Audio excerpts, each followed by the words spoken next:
Sir, si Maricel po ito. Sisimulan ko na po doon sa usapin ng pag-amyenda dito po sa Juvenile Justice and Welfare Act. Kahapon po, sinabi po ninyo na suportado ng PNP yung pag-amyenda at ibaba po yung criminal liability sa 12 years old. Pakipaliwanag nga po sa amin, sir, ano po ba yung datos na pinangahawakan ngayon ng mga pulis pagdating po doon sa edad ng mga bata na nai-involve sa krimen? Gaano po ba sila kabata ngayon?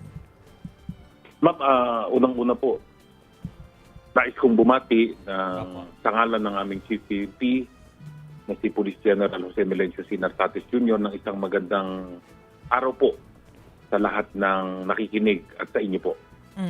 Yung pong comment namin na supporting yung I was not given a chance to give context, diba tinanong po yun. So, right now, through you, malinaw po ba? Yes, po, sir. Go ahead po. Yes, sir. Yes, ma'am. We wish to provide further context po doon sa earlier statement natin na yon. The PNP recognizes that this is a complex and sensitive matter po, yung question as to whether to lower the age of criminal responsibility. And it deserves yung careful, thorough, and evidence-based deliberation, di po ba? So, sinasabi po namin, of course, sabi nga natin it will make it easier for us, but that is not the point po ng natin. We wish to emphasize that as an institution, the PNP role is to implement the law, and we defer to the wisdom of our legislators in determining what is best for the Filipino people. Ibig sabihin lang po ay, although it will make it, it's so easy for us kasi po, di ba, sa kagaya na nangyari na to, at may lumalabas na mga reports na ito pong dalawang CICL natin is well aware of yung sinasabi nga nila, although misinformed sila, na they will not face any consequences for their actions. Di po ba yun ang naiisip nila? So, pero ang sa amin po, whatever our legislators will decide, yun po ang natin. Kasi kami naman po talaga is to implement the law, whatever the law may be. Pero what doesn't change is the PNP singular intent that para po mas magawang safer ang ating bansa para sa every Filipino, and most especially for our children. Yes, sir. Of course, it's the mandate of our legislators to decide kung ano nga po yung edad for the criminal liability. Pero sa punto de vista po ng Philippine National Police at sa datos po na hawak nyo, kailangan ba natin sa ngayon na ibaba? Kasi ang concern din po namin bilang ordinaryong mamamayan, tumataas ba yung bilang ng mga menor de edad natin na nai-involve sa krimen? Alam niyo, marami pong nuances kasi ito, ma'am, yung data natin. Although I will get to you the data, marami pong pag-interpret sa data, di po ba? So, pwede po kasi na merong iba na hindi na i-report. Meron po dito na nagsisettle na, hindi na umaabot sa office natin. So, all of these things, kaya nga po ang sinasabi ko, this bears yung thorough and careful study na evidence-based at yung data po. And of course, yung consultation with stakeholders po natin to include itong ating mga child safety advocates, legal experts, and of course, ang pinaka-importante po yung ating komunidad. Opo. Pero sir, do you still support na gawing 12 years old yung criminal liability? Or Yun nga po, nilagyan natin ng context. Yeah. Bahala, hindi po we will respect yung po. Kagaya po ng sinabi ng aming Chief PNP, we are not after yung comfort dito o yung convenience. It will make it easier for us to enforce or implement the law, but we will follow whatever the law may be. Kung ibinaba po yan, yun lang ang sinasabi nga natin, parang mapapabilis, di ba? Pero we are not after that. We are after what's best for the country. Sorry, push ko lang ng konti po. Si Chicky Verhel po ito. Good evening po. Sabi po ninyo Yes, kanina, marami pong nuances itong issue na ito, no? Pero why did you feel the need po to say na dapat siguro i-lower? Gets naman po yung intent, no? Good intentions naman. Pero why the need to make the statement? Just curious po. Ito, ma'am. Ito na lang po, unang-una. If yung pong kasing, I'm sure you're well aware, yung pong umiikot na conversation between the two. na ito pong involved na CICL po natin dito sa Tacloban. And as a matter of fact, we've already applied for a cyber warrant to extract ito pong and to assess yung pong authenticity ng lumalabas ng mga conversation between the two. But initially, nung sa interview po sa kanila, not an interrogation, an interview during the investigation, lumalabas nga na parang sila nga po talaga yung nag-uusap. At ano po ang laman nito? Di ba sinasabi po nila na alam nila na sa edad nila ay hindi po sila mapaparusahan. Yun po ang alam nila.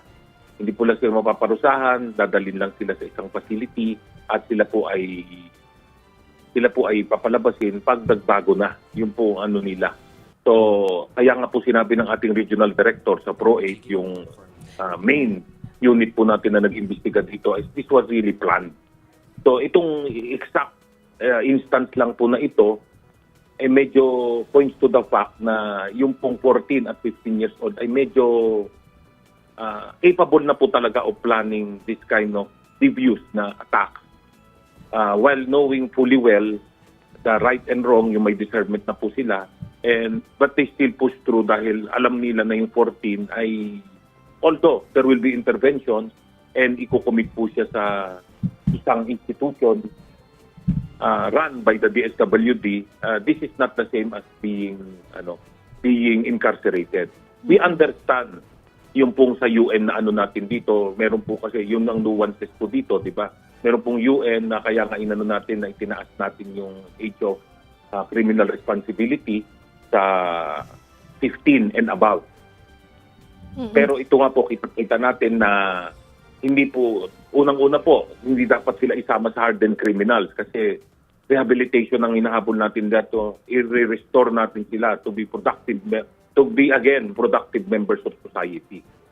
So kaya nga po ito lahat ng nuances ng issue na ito, it's a sensitive matter, kaya po sinasabi na we leave it up to the wisdom of our legislators kung ano po ang pinakamaganda dito. Kahapon po, kagabi po, no, naalala ko tinanong ni Mase itong question na to.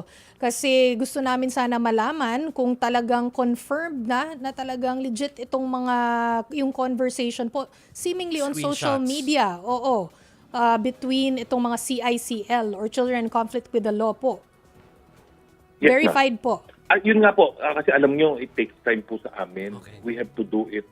May procedures po tayong hindi po kasi kami pwede, ma'am, na kunyari, makuha natin yung cellphone, basta natin babasahin, Ito po, may lawful way of extracting we have to apply for a cyber warrant para po hindi masira yung chain ng ebidensya na ito. It will be considered as evidence, and pag inano po natin yan, pag brinake po natin yan, we extract, we manipulate yung gadget without the cyber warrant, without legal permission, so to speak, ay masisira po at hindi na po natin ito magagamit bilang ebidensya. So that's why it takes time for us to be able to extract and to verify and to authenticate kung ito po talaga ay sa kanilang galing, sila po talaga nag-uusap at hindi lang po pwedeng gawa-gawa lang.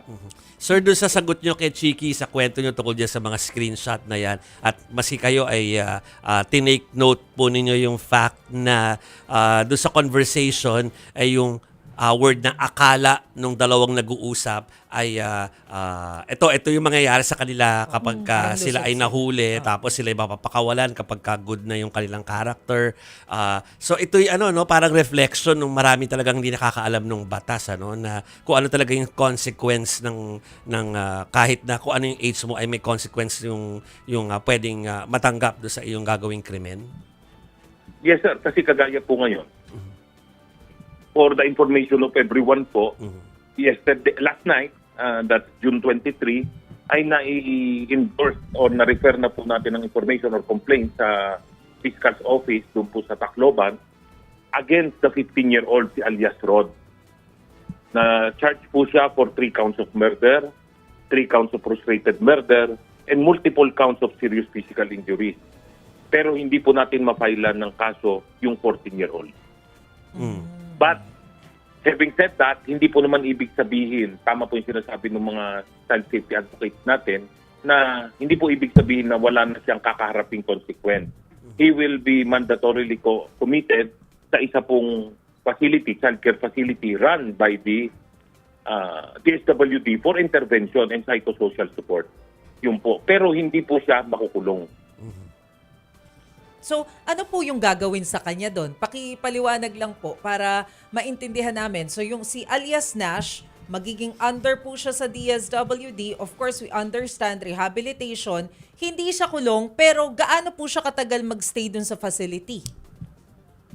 Ang alam po natin, hindi po ako dapat ang ano dito, di ba, yung mga legal expert as well as the Okay. DSWD. But as far as we know, minimum of 1 year po na mag-i-stay siya doon. And can be extended depending on the decision of the court as to the gravity of the offense or the crime that was committed.